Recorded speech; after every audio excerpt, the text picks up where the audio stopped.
tanpa menunggu lama lagi langsung ke penanya selanjutnya Kang Hilman Nafi Ahmad, dipersilahkan. Assalamualaikum warahmatullahi wabarakatuh, Kang El. Ya, pertanyaan saya agak cukup teknis ya, Kang. Jadi kondisi saya adalah saya sudah ada RKU, kemudian saya sudah breakdown milestone-nya gitu. Namun saya ada kendala teknis. Saya langsung saja kendala teknis saya tuh untuk mendapatkan recommendation dan portofolio, Kang, gitu, Kang. Nah, pertanyaan saya, bagaimana sih kita buat dapat rekomendasi dengan cara cepat gitu? Terutama Maksudnya misalnya gimana? konten, ah, Portofolio ya, portofolio dari mana maksudnya? portofolio seperti kayak apa yang udah dilakuin selama misalnya 3 tahun ke belakang atau 2 tahun ke belakang gitu kan gitu. Iya. Jadi ininya salah satu milestone saya kan saya mau ngambil MBA gitu. Biasanya MBA itu dia minta rekomendasi salah satunya pengalaman sama rekomendasi dari atasan gitu. Nah, Iya. kendala saya adalah karena suatu dan hal saya nggak bisa eh, meminta pada atasan gitu. Nah, dan saya sudah mengovercome-nya dengan cara saya ngambil side hustle, punya atasan lain juga gitu. Tapi still not enough gitu. Jadi dia minta rekomendasi dari 2 atasan gitu, yang head track record gitu. Nah, saya masih kurang beberapa gitu. Dan kemudian juga portofolio gitu. Eh, saya bingung bagaimana tuh kita tuh menyeleksi, oh ini sebenarnya portofolionya bagus gitu buat ketika saya mau interview atau masukin dokumentasi ini portofolio saya paling kuat gitu. Nah, saya bingung bagaimana menyeleksinya atau menentukannya gitu dan bagaimana mendokumentasinya gitu, Kang. Iya. Baik, Sekian, dah. Kang. Iya, benar sih pertanyaan antum sangat-sangat teknis sekali ya. Ini tentang aplikasi beasiswa atau kuliah ya. Sebetulnya kawan-kawan semua, Anda bisa mengambil angle yang sangat banyak dalam hidup Anda kan. Anda cari saja organisasi yang pernah Anda ikuti, rekap dulu semua pengalaman Anda dengan rapi. Tutorialnya banyak lah. Anak-anak muda sekarang kreatif bagaimana cara mencari tipsnya. Cari tutorialnya di YouTube di mana-mana, rekap semua pengalaman Anda, lalu cari angle di antara pengalaman-pengalaman Anda itu, bundlingnya nih. 5 pengalaman yang kenal dengan 5 pengalaman saya ini siapa? Cari orang itu gitu. Itu aja sederhana ya. Kalau mau saya bantu, Anda lihatkan ke saya profilnya, nanti saya cari cari ide gimana cara mengatasi masalah teknis Anda. Karena ini masalah soal ini aja sih. Soal bagaimana mendesain profil kita itu. Dan saya punya pengalaman banyak soal mendesain profil itu. Karena saya diterima di 13 universitas ketika saya daftar S2 itu. Dapat LOE 13 dulu. Gitu ya kawan-kawan ya. Silakan yang lain deh. Baik, karena pertanyaan cukup teknis, nanti mungkin bisa di belakang Kang ya, apa namanya teknis-teknis lainnya. Dipersilakan kepada Kang Aditya Robani.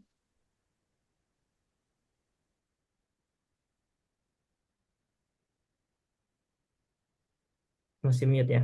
Kalau Kang, izin bertanya Kang. Eh, Ya. ini terkait salah satu metode mencapai RKU. Biasanya di program pengembangan itu saya ada metodenya itu membuat satu real project, ya Kang. Nah, di mana real projectnya itu tujuannya untuk test case sih sebenarnya gitu kan. Berbagai hal lah, mungkin ya dari mulai apa pengembangan atau hal-hal karakter dan sebagainya, apakah tercapai atau enggak dan sebagainya gitu. Termasuk juga metode atau sistem yang ingin nanti dicapai gitu. Nah, hasilnya itu eh, alhamdulillah berdampak malah semakin besar gitu ya Kang.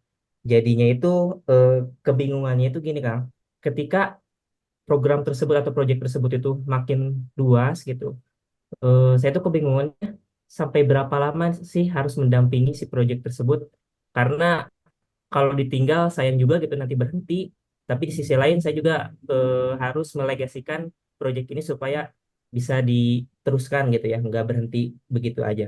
Gitu mungkin. Idealnya itu sampai berapa lama gitu mendampingi proyek-proyek tersebut. Mungkin Ya. gitu. Baik, terima kasih Aditya. Tim leader 9 ini di Global Team. Coba lihat kawan-kawan semua. Ini adalah live model yang sudah kita rancang agar kawan-kawan bisa memahami pola kehidupan kita itu sesederhana ini, lihat ya. Lihat ini. Boleh nanti ada print yang gede di poster, nanti kita kasih yang HD-nya ya filenya. Print biar Anda bisa mengisinya nanti setiap tahapannya. Waktu-waktu kita untuk trial and error itu ya banyak sekali sebetulnya di sini nih. Di usia 15 sampai setengah dari usia ini. Sampai usia 25-an sebetulnya. Waktu yang sangat ideal ya. Bahkan mungkin sampai 20 lah. Waktu sangat ideal. 20-30 itu udah benar-benar yang serius, yang pematangan. 30-40 itu udah nggak ada lagi kita mencoba sesuatu yang baik tapi nggak relevan. Jadi kalau Anda nanya sampai selama apa kita sebuah project, tergantung. Kalau si project itu adalah project yang real, bagian jalan menuju RKU kita dan project utama, ya seumur hidup berarti. Tapi kalau itu kita gunakan hanya sebagai tahapan menuju RKU saya, selama saya sudah mendapatkan satu hasil di situ, targetnya tercapai ketika ikut itu, sudah selesai saat itu juga. Harus berani mengatakan no, kawan-kawan semua. Berani mengatakan no dengan bertanggung jawab. Bertanggung jawab itu apa? Kalau komitmen misalnya 2 tahun, ya 2 tahun selesaikan. Kenapa? Kalau enggak berkhianat berarti. Kalau Anda komitmennya misalnya 1 tahun, selesaikan 1 tahun. Kalau enggak berarti nggak komitmen itu. Nggak komitmen di satu tempat, sama di tempat lain pun nggak akan komitmen gitu. Itu mentalitas tuh. Harus punya satu izzah, harga diri. Saya akan komitmen dengan apa yang saya katakan, dengan apa yang saya niatkan. Tapi setelah beres, begitu perpanjangan, Anda timbang ulang. Saya paham di global team pun ada orang-orang yang memang bergerak di global team sebagai tahapan menuju karir dia. Emang harus seperti itu. Saya akan mengajarkan mereka untuk seperti itu. Jangan terus-terusan dengan elite circle, enggak. Di dalam Anda harus berkembang di tempat masing-masing. Kalau elite circle ataupun lembaga yang diikuti bagian mencapai cita-citanya untuk melatih skill tertentu, ya masuklah. Setelah beres, lanjutkan tempat yang lain gitu. Nggak pernah baper kalau saya. Nah, Anda harus mempunyai pikiran seperti itu ya. Jadi begitu ada proyek yang berhasil, misalnya proyek Aditya ini kan proyek tentang mungkin ya beasiswa itu ya. Saya nggak tahu tuh apakah masih yang itu. Yang pernah ngobrol dengan saya, proyek beasiswa. Bagusnya sebuah proyek itu tidak menjadi pengekang masa depan kita, sobat-sobat. Makanya suka ada yang ini ya. Saya tuh suka kasihan kalau ada orang-orang yang menjadikan prestasi-prestasi kecil menjadi plafon dia. Harusnya prestasi kecil menjadi fondasi menuju prestasi besar. Tahu bedanya plafon dengan fondasi? Kebayang nggak? Saya menggunakan istilah ada fondasi, ada plafon. Kalau prestasi kecil kita itu fondasi, berarti kita melangkahi fondasi itu naik ke step berikutnya. Langkahi lagi naik ke step terusnya kayak gitu. Tapi kalau menjadikan prestasi kecil kita itu sebagai plafon, udah di situ aja stuck. Dan betapa banyak rising stars muda yang menjadikan si prestasi kecilnya sebagai plafon. Lagi ramai nih, lagi naik, ini konten saya lagi viral nih. Karena konten saya lagi viral, maka saya akan membranding diri sesuai dengan keviralan konten itu. Aduh, sayang sekali yang kayak gitu. Bayangkan, masa depan dia ditentukan oleh sesuatu momentum yang lagi viral gitu. Kalau yang viral momentum itu tidak sesuai dengan brand atau idenya, lewat, skip aja gitu. Ibaratnya ada kereta di depan kita ke sebuah tujuan yang rutenya berbeda, walaupun gratis, skip aja. Kebayang nggak? Tapi banyak orang yang tidak berani mengambil langkah itu.